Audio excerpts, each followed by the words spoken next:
Any state, any entity, any ideology that fails to recognize the worth, the dignity, the rights of man, that state is obsolete. It has one iron rule. Logic is an enemy and truth is a menace. Their story. This one about the Dothan Police Department. Some officers there. Deals with racism and the alleged planting of drugs. We're going to go over a couple of things here to look at, and I'm going to get right into it. Now, what we're looking at here is a post by a guy named John Carroll, who's living in the area of Dothan, and he runs a little like watchdog group for the area. This picture that we have here is of the Sons of the Confederate Soldiers, I believe. It's a Southern group.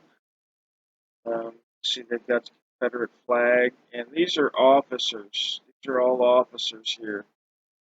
This is Steve Parrish, who became the chief of police. He just retired from Dothan, and he was the commanding officer of a narcotics unit in Dothan that was alleged to have been planting drugs. We'll get into those allegations quite deeply here. This story here, but let's go down. Let's read a little bit. It says documents were given by two former Dothan police officers and a city employee were given to this gentleman, John Carroll. It was about an investigation into drug planting. They had been covered up by the district attorney and the police chief. According to two former police officers, up to a dozen officers made complaints that a narcotics team planted drugs and weapons. The team was supervised by Lieutenant Steve Parrish, who was recently appointed Dothan police chief when this article came out, but again, he's no longer the chief. Many of the officers of the narcotics team are reputed members of the Sons of Confederate Veterans organization. The Southern Poverty Law Center is labeled racial extremists. Follows closely on its Hate Watch blog.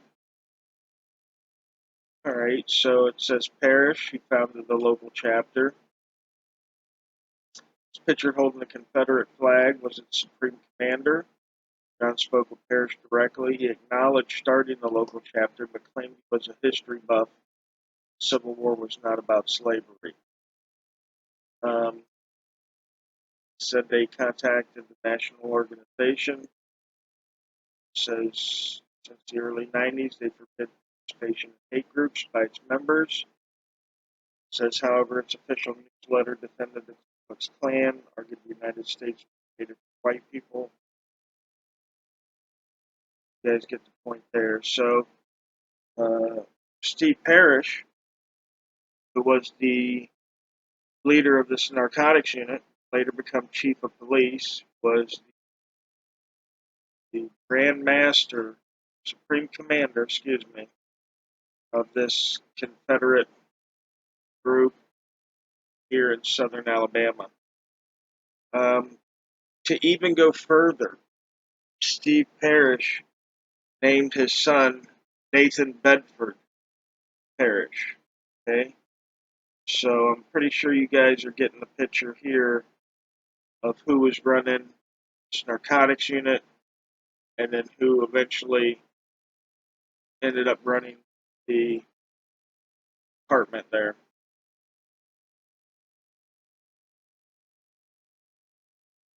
Okay, the former head of the Internal Affairs Department, Captain Keith Gray, sued the city of Dothan, identified Parrish, named his son after the founder and Grand Wizard of the Ku Klux Klan, Nathan Bedford, and alleged he was routinely called the N-word by his superiors.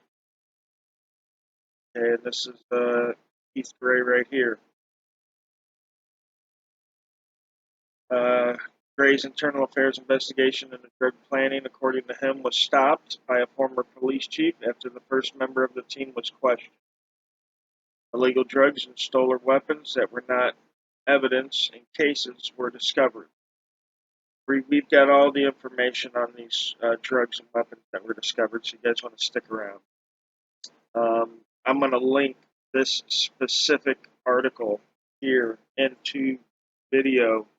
It'll be in the description and in the pinned chat because there's a lot of information here that I won't be able to go over. He's done a lot of research. He's got a lot of documents up here. He's got a lot of audio and video recordings up here. And I'm just going to go over the basics here, and you guys can go over and look at this other stuff later and make your own decision. Here's Keith Gray's declaration, and this stuff's pretty long, it's pretty detailed.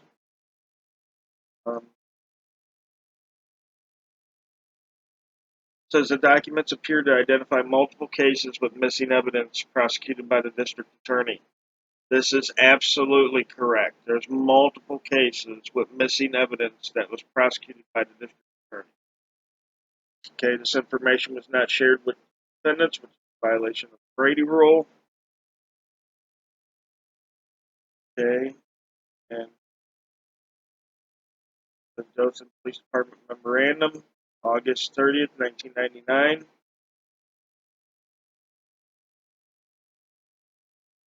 And it says, it's come to my attention by members of the Dothan Police Department that you may be or have been in possession of drugs for an extended period of time. Also, concerns of planting drugs has arisen. Due to the nature of the complaint, names of the members will not be disclosed.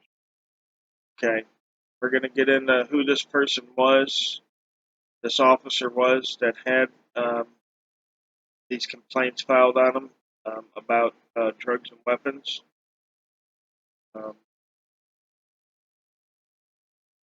Some more of the documents on that.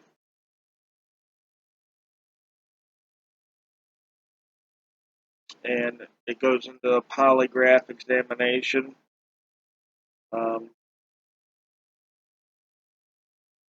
Which we definitely want to get into. Now, this was the officer. It doesn't say the examinee's name, but his name's Mike Magrino. Mike Magrino. And he's the officer. He's the examinee here in this polygraph test. Now, some of the questions that they asked him, one, have you ever planned with anyone else to plant any illegal evidence? Two, have you ever planted any illegal evidence? The results, deception indicated. Okay? So the polygraph's coming back saying that when he answers these two questions, which I'm sure he says no, that he's being deceptive, he's lying. Okay? Now, they also asked him, has he ever used any illegal drugs for his own personal use? He didn't answer deceptive on that.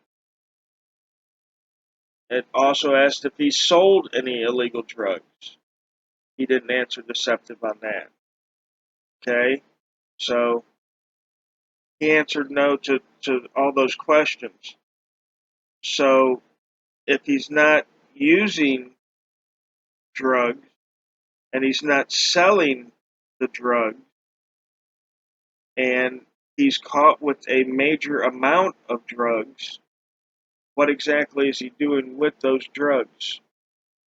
That's the question. All right, guys, this is from Sergeant Keith Gray to Chief John White about the internal complaint on Officer Mike Agrino. And it goes over some of the questions asked and along the lines of the lie detector test, but this here you get to see what his answers were. A question, do you have any drugs in your glove compartment? His answer was, I might have evidence sealed from or to the lab with all of the information filled out. Have you ever planted any evidence? Never. Have you ever kidded around with anybody about planting dope? No. would suspect or police officer know? Do you ever take any of this dope into your house that you recover from the street? Answer: I've got my case files that I had in narcotics at the house. I don't have marijuana sitting at my house.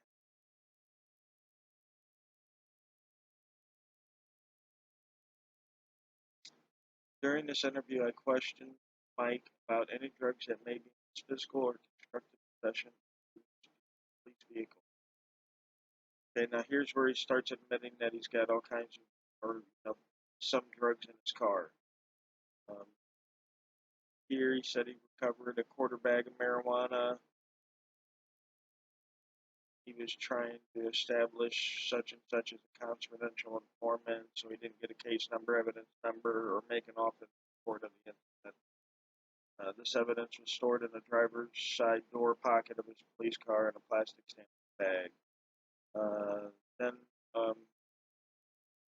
prior to the request at the fire station, he conducted a traffic stop where he seized approximately a half ounce of somebody's purse.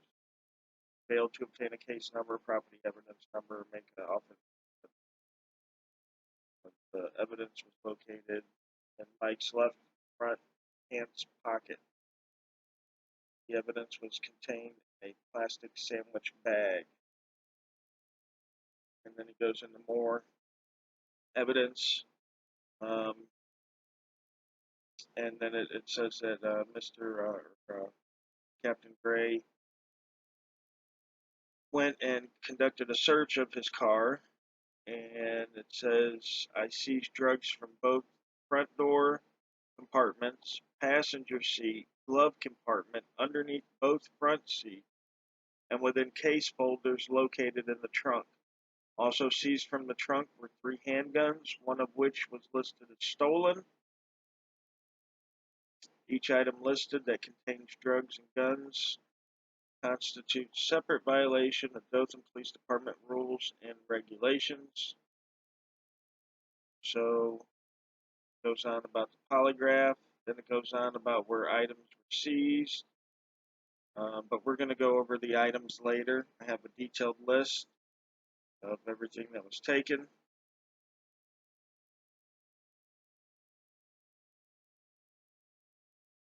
So these reports they're pretty interesting. I'm not obviously going to go over everything.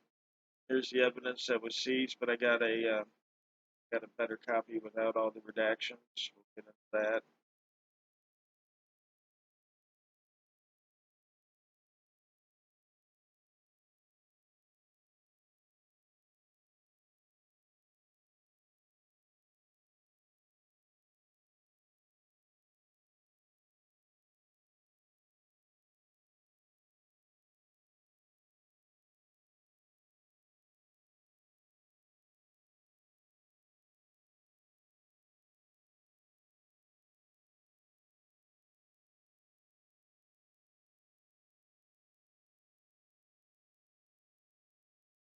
So yeah, definitely interesting.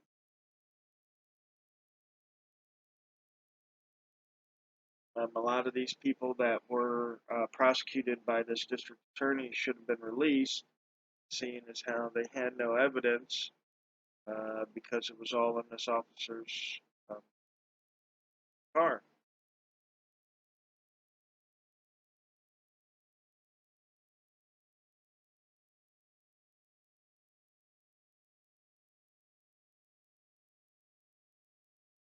It says here when he questioned Chief Parrish about the complaints of planting drugs, he said there had never been a single complaint. So it says that again, denying the allegations of drug planting here, this video. But as we get more down into it, we're going to watch just a couple of minutes of this young man, this story here.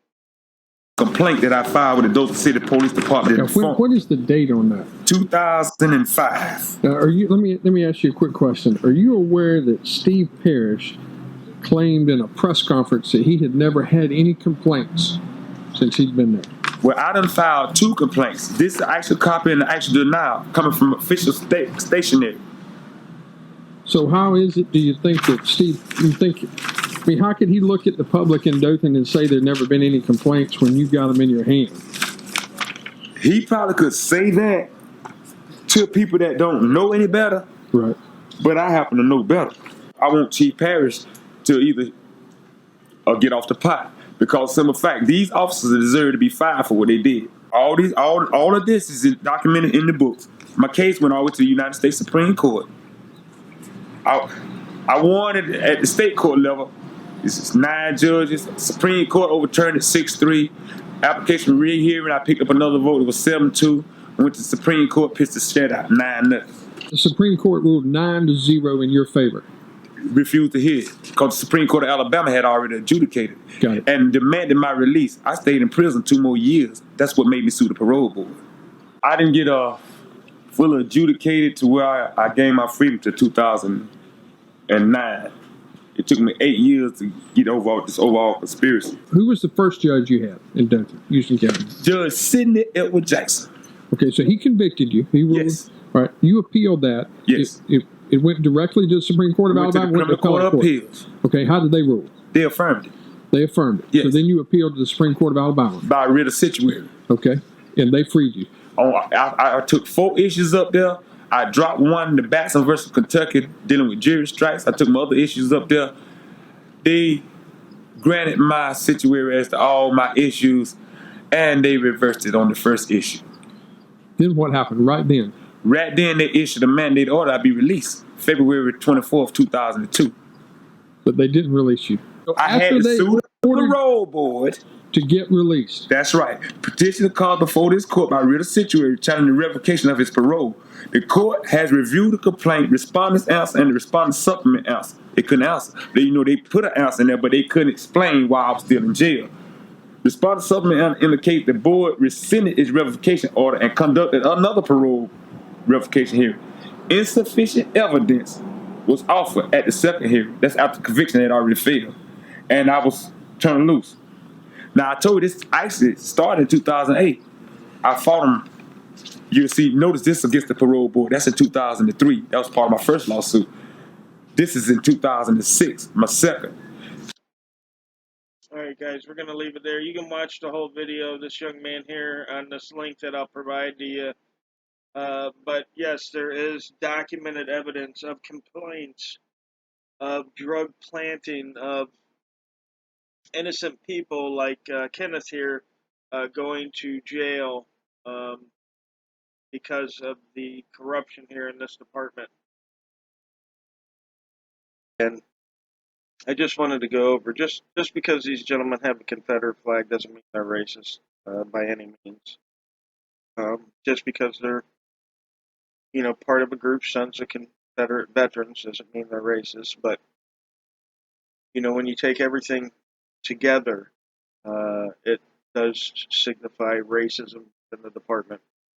And we'll get to all that. But first, I just wanted to show you guys, just get the names of the gentlemen here in the picture, that these are all supervisors and people higher ranking. There's no officers in this picture here. They're all supervisors or above. So let's go over some of the people in this picture. You have Sergeant Clark Rice. You have Captain Carlton Ott. You have retired Sergeant Steve Ham. You've got the Chief of Police, Steve Parrish. You've got Captain David J. You have retired Lieutenant Dwayne Herring, currently a Houston County Sheriff's Deputy. You have Andy Hughes, former Houston County Sheriff and current Director of Alabama Homeland Security. You have retired Sergeant Gary Coleman, current officer with the Dothan Airport Police. Current Sergeant Scott Smith. So these guys are sergeants, lieutenants, captains, Director of Homeland Security for the whole state of Alabama. So these are gentlemen in positions of power. And when I'm talking about how the racism all ties in, can't remember if any of the articles I have pulled up to look over in this video document it, but there's a disparity between sentencing, convictions for African Americans in the Alabama 20th District We're going to go over another case here. And again, I'm going to include the link to this gentleman's article here, where again, he's got a lot of this information here that you can go over.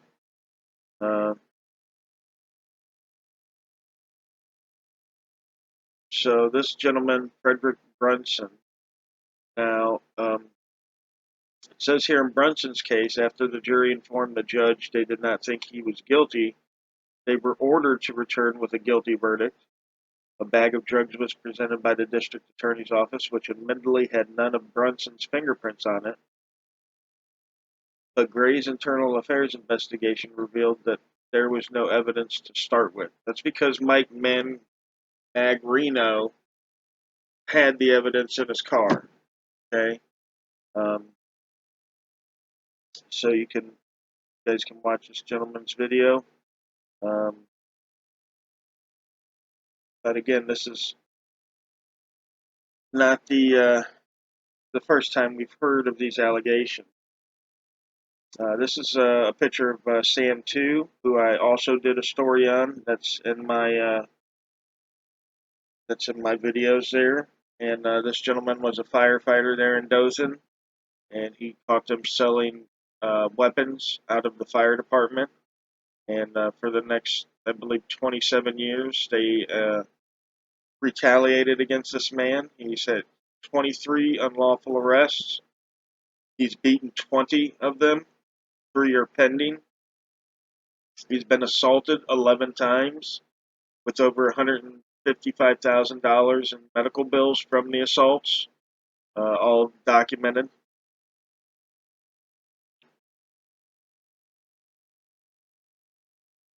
It's an interview with Sam 2.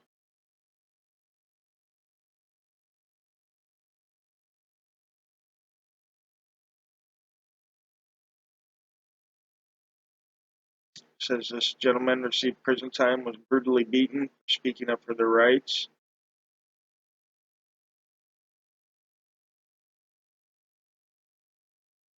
Former city prosecutor and Macon County Assistant District Attorney Kayla Lane corroborated the documents in Gray, stating most of the men were prosecuted, many sentenced to prison, some still are in prison.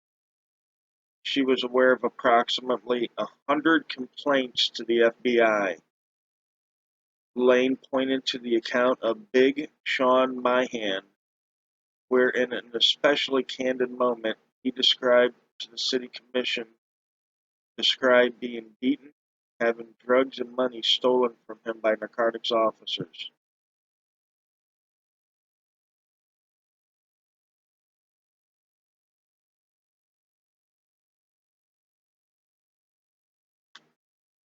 A former narcotics officer who contacted John on the condition of being anonymous, he described multiple cases where guns and narcotics were handled illegally. He describes the rest where drug planning was directed and pointed to a case involving multiple Dothan officers from the narcotics team and a deputy targeted individual named James Bailey. That case is pending before federal court.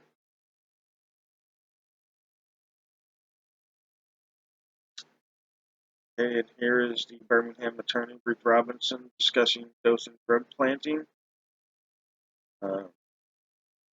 Robinson maintains that the district attorney Valeska was aware of the drug planting, and documents from his office prove it.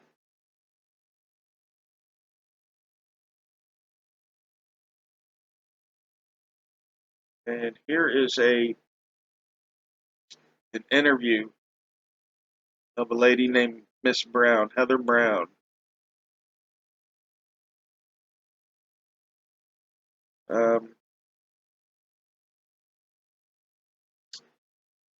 I contacted the former employee responsible for the transcript of the document in question, and she authenticated it is accurate. She stated that there were others, and that state investigator from the Attorney General office once questioned her and did not want to believe her. They requested she take a polygraph exam, which she claimed she passed twice.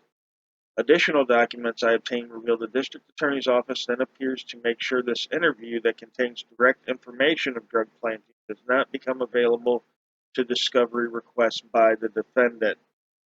Okay, and this is interesting here. This is a letter here from the district attorney's office, and it says regarding the Heather Brown interview, which again you can read right up here. It's right up here. It's 5 pages. I'm not going to go through it all and do that, but here it says this is January 11, 2005, regarding the Heather Brown interview. Ambassador Hendrickson, I have reviewed the interview with Heather Brown. Please be advised that there are some discrepancies in the interview which could place you, as well as investigators Nilsson, Robinson, and Langley, in compromising positions, which this office is not willing to support. We advise that you retract all existing material of this statement, as it is investigator work product and not part of the investigation. As you have already arrested and charged Mr. Bailey, it would seem prudent to withdraw the above interview of Mrs. Brown from the official record and proceed to arrest her as well. Any other course of action will be considered untenable by the District Attorney's Office of Henry and Houston Counties. All right, so they're saying not only should they disregard her interview, but they should arrest her as well. I'm not sure what charge would be. But yeah, I mean, this stuff has been going on for a long time. This is the 20th Judicial District. This is obviously Alabama. It's right there in the corner, Dothan.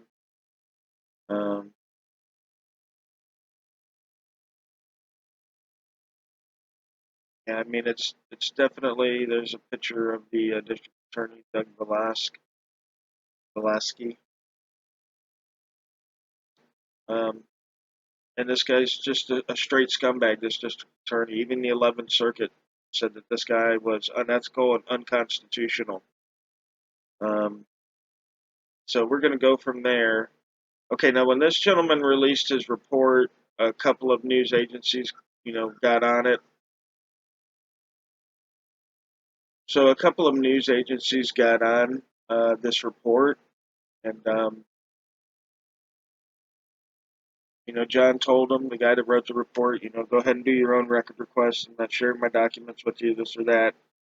So it kind of pissed them off, and they wrote they wrote reports saying that well, it probably wasn't true, yada yada yada, instead of requesting the records themselves. Which, as we can see from the records we've already seen, I mean, what more do you really need? But I digress. And see, it says, at first blush, the documents provided by author John Carroll certainly seem damning, but in most cases, the site only provides access to portions of those documents. And though the report claims that several officers have been accused by colleagues of planting drugs, it focuses and provides documentation only for the allegations of one. And the reason why that is, and as we know, because we've read over the stuff, is because they stopped the investigation after they questioned the first officer. They stopped it. The chief stopped the investigation. We know that. Okay, so that's why it focuses only on one, because that's all they were allowed to investigate. The one they were allowed to investigate is damning enough. I mean, really, they don't need anything more than the investigation of that one officer. And remember, we're going to get into exactly what he had in his cruiser.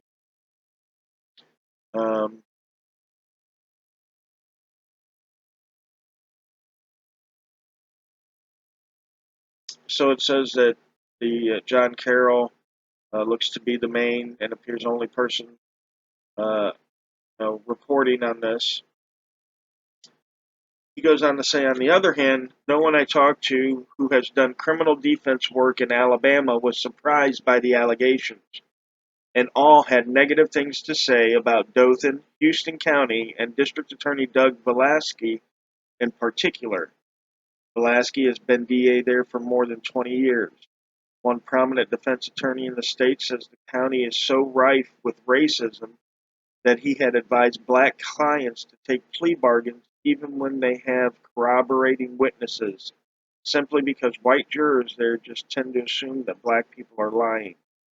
He described the racism in the area as so casual and ingrained that the people who practice it are unaware of it. It's the scariest kind of bigotry, he added. Another defense attorney who has practiced in the state said Velasca was the worst DA he had ever seen, and another said he'd heard scary stuff coming out of Dothan for years.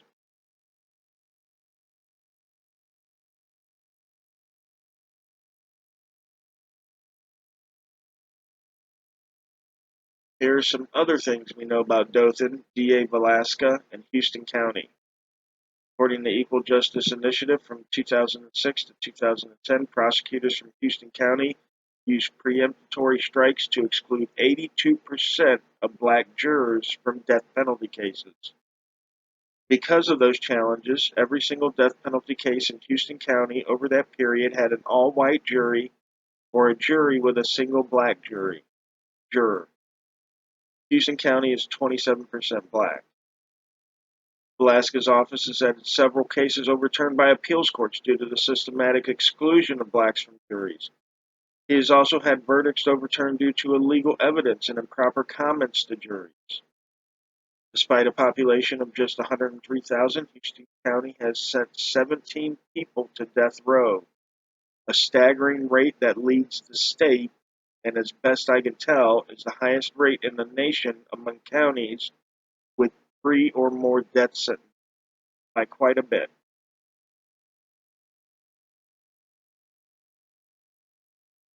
In June, Federal District Court Judge Myron Thompson refused to throw out a racial discrimination suit by longtime Dothan police officer Keith Gray. In that suit, Thompson noticed that Parrish was not only a member of a group called Sons of the Confederacy, he named his own son after Nathan Bedford Forrest, the first Grand Wizard of the Ku Klux Klan. Parrish, who again is currently the Dothan police chief, recently confirmed his membership in Sons of the Confederacy to the Dothan Eagle. I am a history enthusiast, Parrish told the newspaper. My ancestors fought for the South during the Civil War, and I'm proud of it. Again, Dothan is 30% black.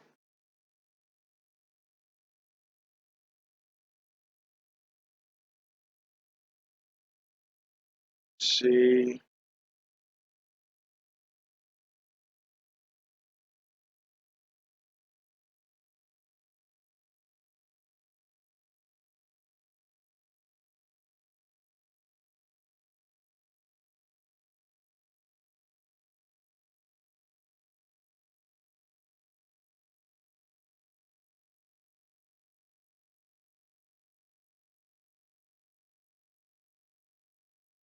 Okay, so that's it with that article right there.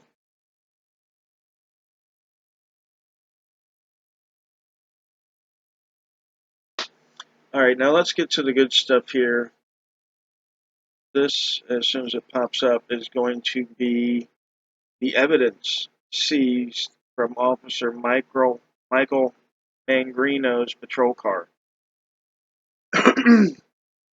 On August 30th, 1999, one HR model 676 22 caliber, one Lorson model L380, one Sundance Industries model BOA 25 caliber, one Beretta 25 caliber, one set of brass knuckles, one large envelope containing drug evidence from 5 cases picked up from the lab between July 15th 30th, 1999. There was in those 5 cases crack cocaine, marijuana, possible cocaine, and marijuana. Okay, so that's 6 things of evidence so far. There was one plastic bag containing marijuana, one plastic envelope containing marijuana, one plastic bag with no case number containing approximately a quarter bag of marijuana, another plastic bag, no case number, containing about half an ounce of marijuana, one plastic bag containing 2 plastic bags of marijuana, 1 evidence envelope with 2 bags of marijuana. 1 evidence bags with a small envelope with pictures of red lips, no case number, containing approximately 1.5 ounces of cocaine. It says there's no case number. Mangrino does not remember anything about this case. So here he has 1.5 ounces of cocaine, obviously bagged up, in his car, no case number, doesn't remember anything about the case. Insane. 1 evidence bag, no case number, no suspect listed, containing marijuana and rolling paper. Doesn't remember anything about that case. 1 plastic Ziploc baggie with marijuana flakes. No case number drawn.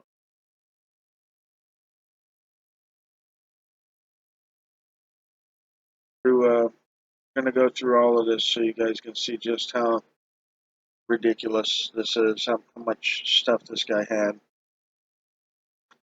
1 small nickel bag containing marijuana and a blunt cigar.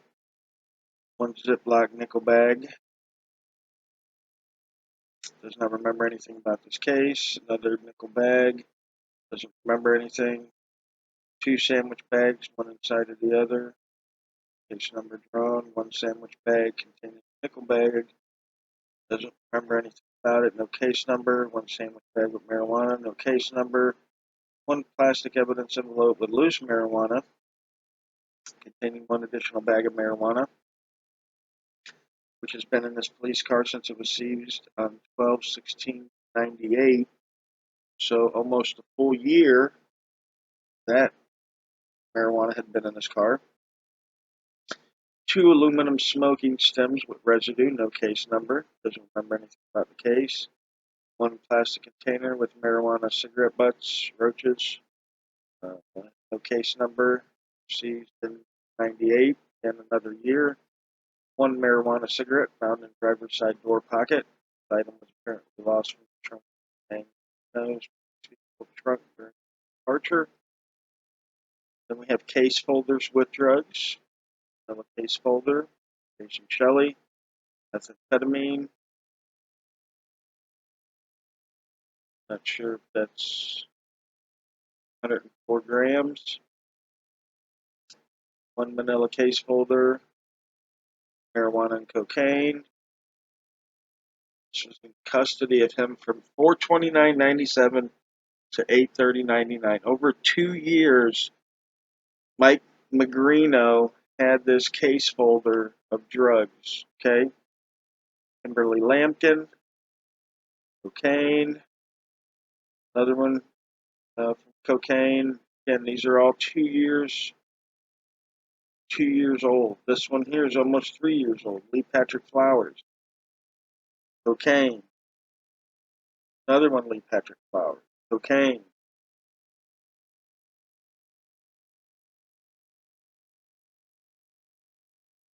Becky Rhodes, cocaine. Ernest Jones, cocaine. Gary Van Harris, one with cocaine and one with marijuana.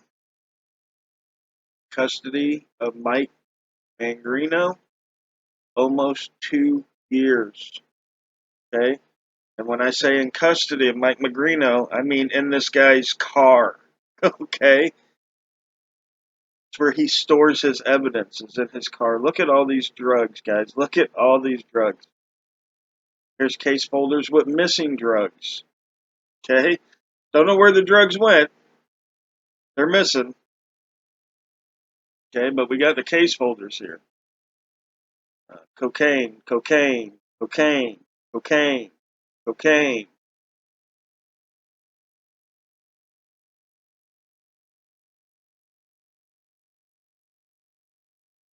Additional items not from patrol car. Drugs from narcotic vault. 1 plastic evidence envelope. Corey Arnold containing 6 small Ziploc bags of marijuana. Officer Carlton Ott storing this for Mangrino on 7/23/98. Safe advice and intelligence.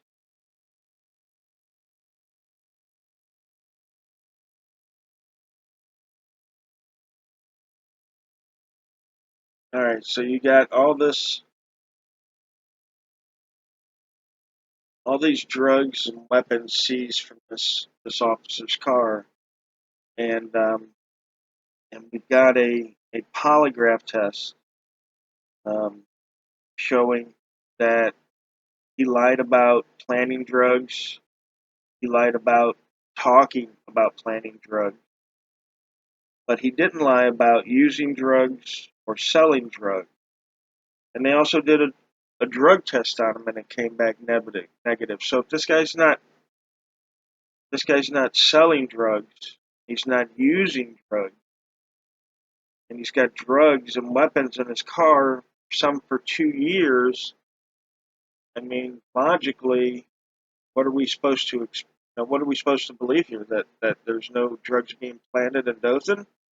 We've got gentlemen that have sworn that they've got drugs planted on them. Again, when it comes to people that have committed crimes, everybody's innocent. We all understand that, but I mean, there's obviously a pattern here. There's obviously a pattern of racism, and there's obviously a pattern of drug planting.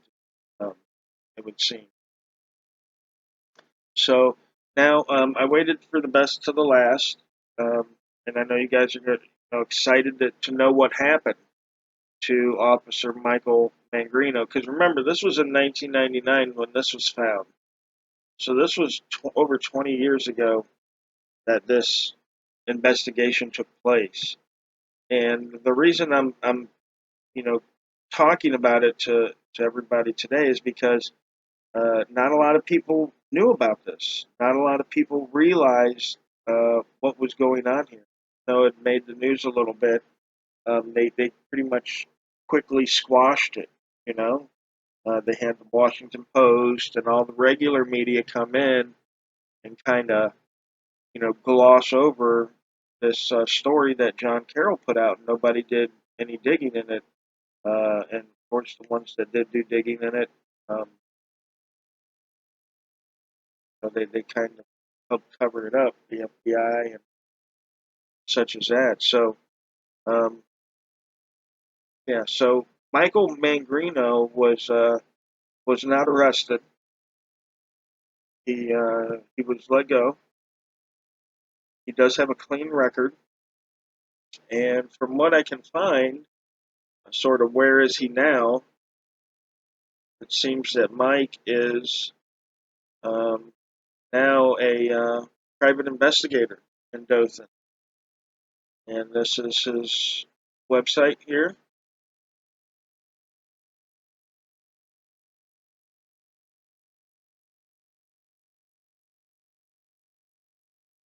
Okay, this is Mike Magarino Investigations, Dothan, Alabama. Number. So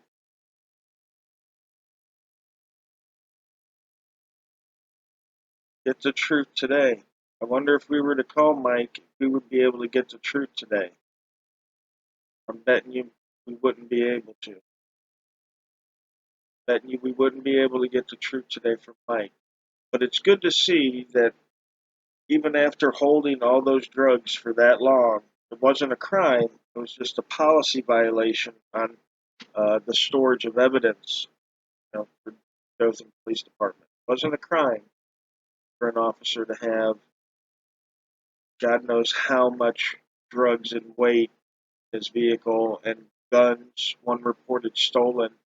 I mean, this is the kind of stuff that makes the divide, that creates the divide.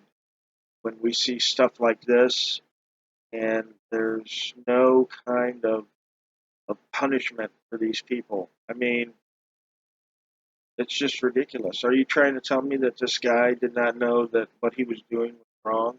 That holding drugs in his cruiser was wrong? I mean, he had them stuffed under the seats. He had them in his glove box. I mean, why not just leave them on the front seat? Why not just pile them up all on the front seat where everybody could see him? You weren't doing anything wrong and you're allowed to have drugs and weapons in your vehicle. Why not just leave them out in the open? Why would you stuff them under the seats and the doors, the glove box, you know? So, yeah, guys, I mean, make your own decisions, make your own, your choices, your own thoughts about what the story provided to you.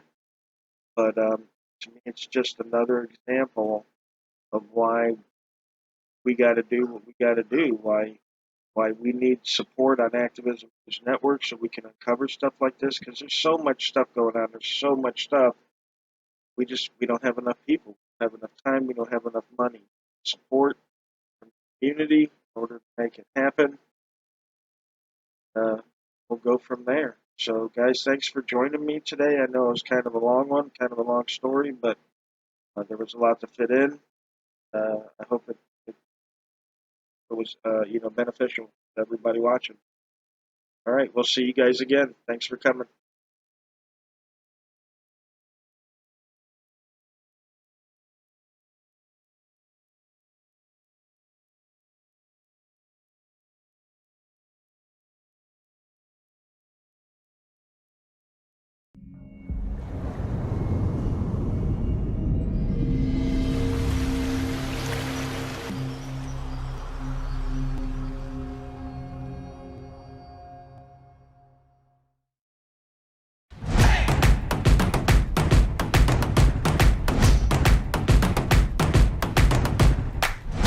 Read the law. It's right there in your hand. The Activism News Network is now online. Yeah, easily over 100.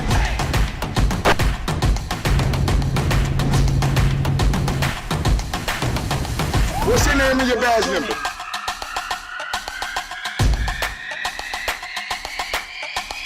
Subject 97, he's fishing. He also has an AR-15 and a Glock.